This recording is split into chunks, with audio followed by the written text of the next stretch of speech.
Hi, everyone. It is May 5th, 2025. This is the Power Day of May today, so the 5-5 Power Day. And Pluto has gone retrograde today. Okay. We also just got done with Beltane, which was celebrated over the weekend. Keep all of this in mind as I do my Magic Mondays Love and Learn today. If you don't know who I am, my name is Jen Cushman. I'm an empathic intuitive, I'm an energy practitioner, and I am a creativity and a change work coach for women who really want to live their joy and their best lives. So, what I really want to tell you is that the shadow is up. With Pluto going retrograde, anytime you have a retrograde, it means that planetary alignments are moving backwards. And that means that it is a great opportunity and a great time for us to look into our past, see how what we've accomplished, and also see what still needs to be healed. Okay. And with that happening, what this means is that the shadow is up right now, both in the collective consciousness and in our individual consciousnesses. Now, shadow can be one of those really scary words for people. They're just like, ooh, shadow. I don't know about that. I don't know how that feels. And the reality is the shadow is just a natural part of life. It is. We have our light, we have our shadow, we have dark, we have night. It's part of the duality. It is the fact that, we have things in this world that we don't really care about. We will have negative emotions. We'll have things that we have had to deal with, and we'll have things that we love, and we have preferences for that too. So being able to do shadow work just means that you're able to go in, look at some of those things that are in your past, or things about yourself, or maybe the way you handled things, or the way communication happened. And maybe it just didn't roll the way you wanted it to roll. And by doing some inner reflection and looking at it, then we're able to grow and change and heal. That's really the important part of all of it, is just to make sure that we are always moving forward and we're always spiraling upward or moving upward. So with the shadow being up, it just sounds icky, right? And the thing that we need to remember about shadow is that there is light underneath of it and all around it that is illuminating it. If you think about the movies that we watch, the way it works is that there is a film, and those are dark images that are on the film. And then there is a projector of light that shines onto those dark images.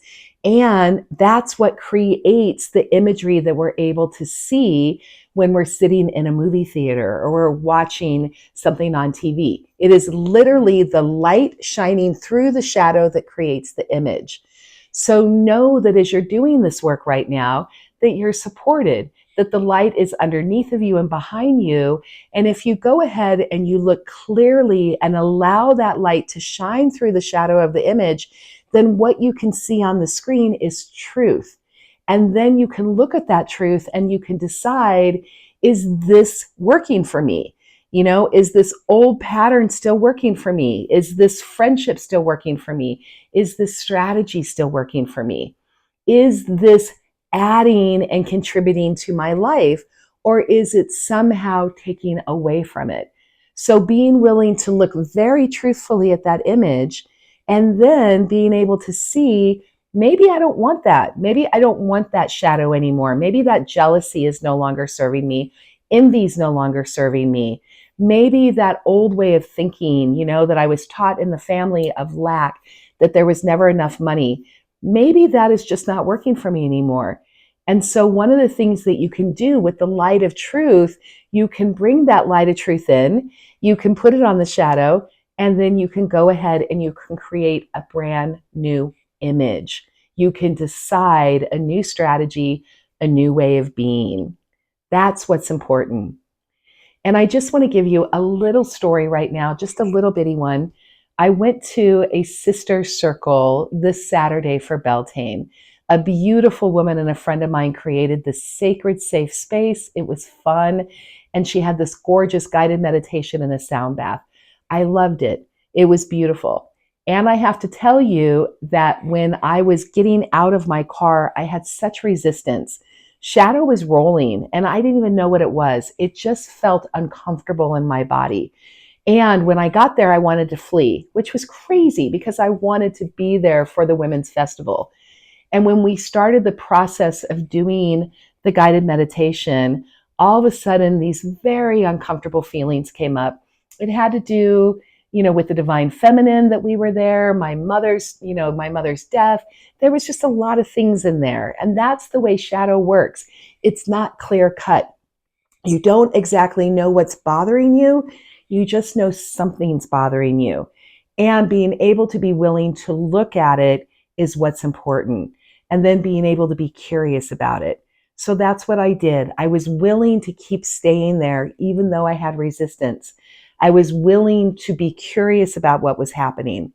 And most importantly, I was willing to stay and sit with the uncomfortable feelings without trying to run from it, stuff it, disassociate with it, to just simply be with it.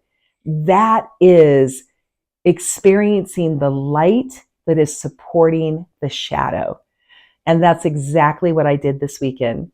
And then it was just old stuck energy, just like Pluto being in retrograde. As soon as that stuck energy came up and I was able to move it through, and my friend put her hand on my heart and my head, that healing, nurturing touch just allowed the tears to fall, allowed the energy to move, and allowed the healing to happen. And it really can be as simple as that. So, at this time on the Power Day, be aware of the shadow, embrace the shadow, understand that energy moves, and it's okay to be uncomfortable for a little bit as you work your way through it. I hope you all have a beautiful, beautiful week, and I'll see you again next week for Magic Mondays Love and Learn.